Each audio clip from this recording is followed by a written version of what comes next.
Bizarre Brain Comics.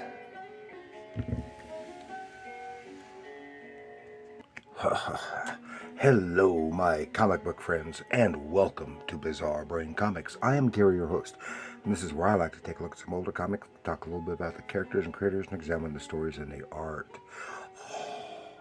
And this time, we're going to take a look at this one. This is Beowulf, Dragon's Lair, #1, from 1975, DC Comics. Yeah, they had that part of the DC explosion. They had a whole host of new titles, especially some in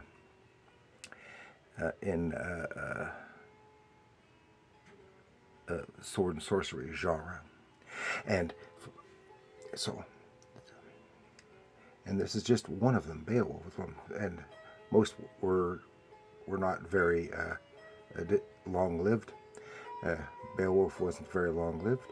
The longest of the pure sword and sorcery was probably Claw, and but the longest overall was the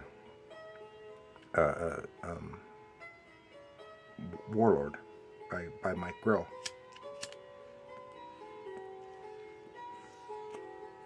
But it was that was quasi sword and sorcery and science fiction. So it also fit in there. Now, for those of you who may not be familiar, okay, see, this Beowulf is a sword and sorcery character in comics published by DC Comics. He first appeared in Beowulf #1, created by Michael Uslan and Ricardo Villamonte, and he is based on the mythical classic Anglo-Saxon hero depicted in the Noel Codex. While the storyline started close to the classic epic poem, it soon careened off into science fiction and Faustian fantasy, running only 6 issues, and he later pops up momentarily in Wonder Woman #20 in 2008. And I think he's had a few other little pop-ups there. But for those who are not familiar with Beowulf at all, the Beowulf is an Old English epic poem, one of the most often translated works of Old English literature. The date of composition is under contention, but the manuscript is dated between 975 and 1025 CE, and is of anonymous authorship. The story features Beowulf, a prince of the Geats, who is an Anglo-Saxon tribe, taking place in Scandinavia in the 5th to 6th century. So the original composition of the story may have gone back that far, but that's when it kind of takes place, and it is also one of the best known, or probably the best known, and from what I understand, is also the oldest poem of its kind in the English language. Old English, but still English language. And it has been, done in movies and stuff several times. In more recent decades, there was a 1999 film of Beowulf starring Christopher Lambert, and that put the story in a post-apocalyptic world, but it was still the same basic story. And there was about 10 or 12 years or so ago, a CGI animated version, and Beowulf has a big head, and he really does. But probably the best known, and many may not realize that it is based on Beowulf, but it's one of our favorite movies, and the basis for several pieces of armor that my wife has made, and that is the 13th Warrior, based on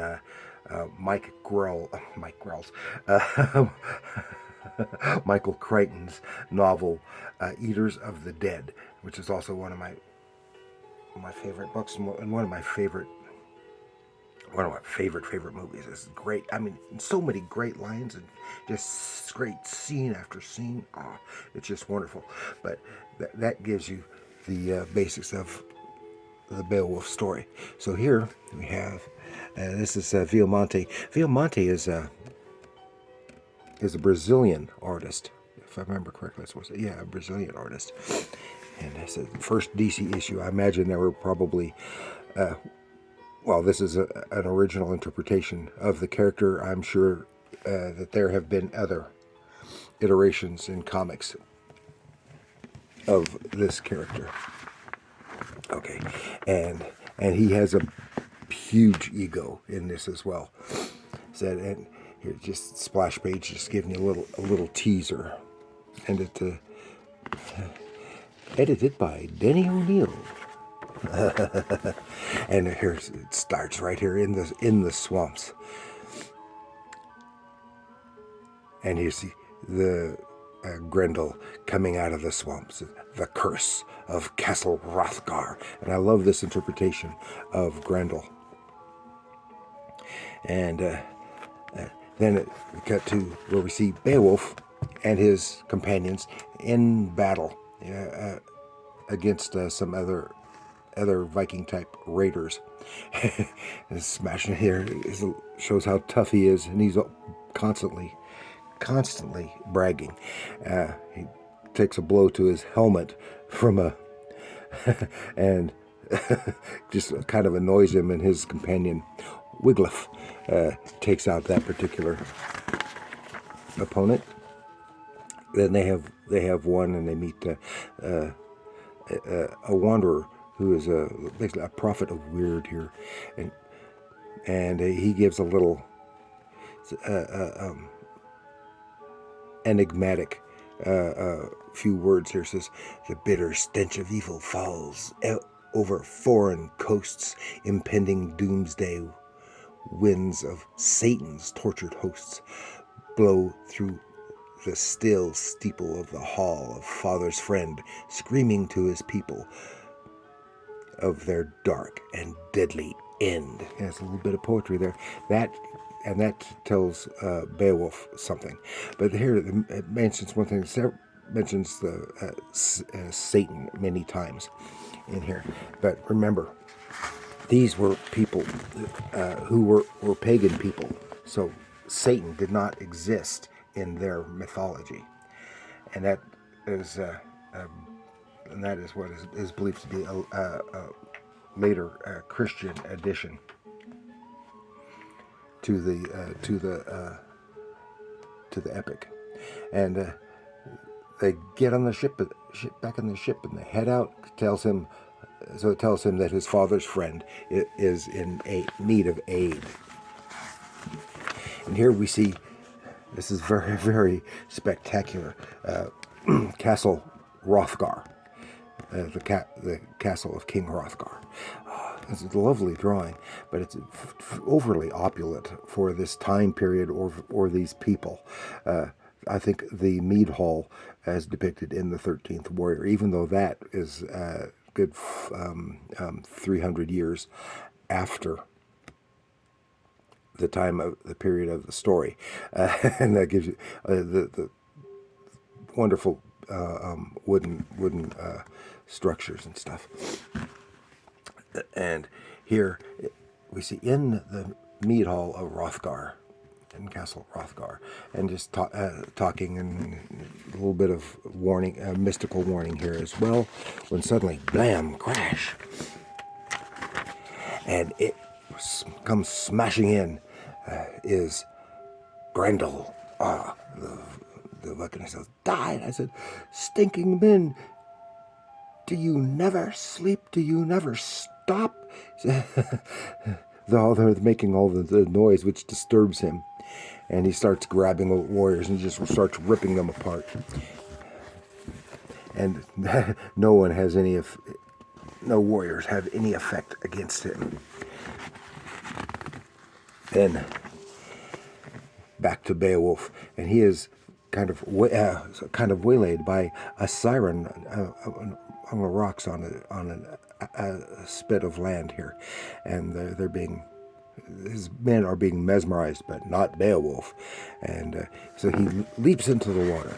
And, ads again. He leaps into the water. Here's an ad for the upcoming Claw the Unconquered, which is a good time to put in an ad for Claw the Unconquered, that episode about Claw coming up. So he leaps in and he goes to confront the so-called witch. He slugs her. And then he is attacked by these monsters. And he fights and fights and fights. And it turns out that, I think she gets her name here, as she's fighting. And she grabs the dagger. And was she going to get Beowulf? No! She attacks one of the monsters.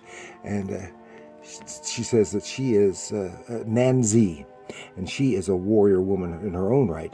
But she was ensorcelled and put there to draw in ships. And he and so she slugs him back, and because he laughs at the thought of a woman warrior, and she slugs him, lays him low for a moment to show him that she is. But then he gives back in kind, and so she goes with him, and they get back on the ship, and she goes on with him.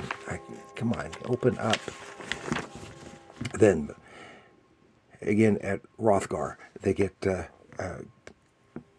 notice that the Coast Guard has spotted an approaching ship, and they go to get ready for the possible invasion. But it's not. It's Beowulf, and he meets the Coast Guard,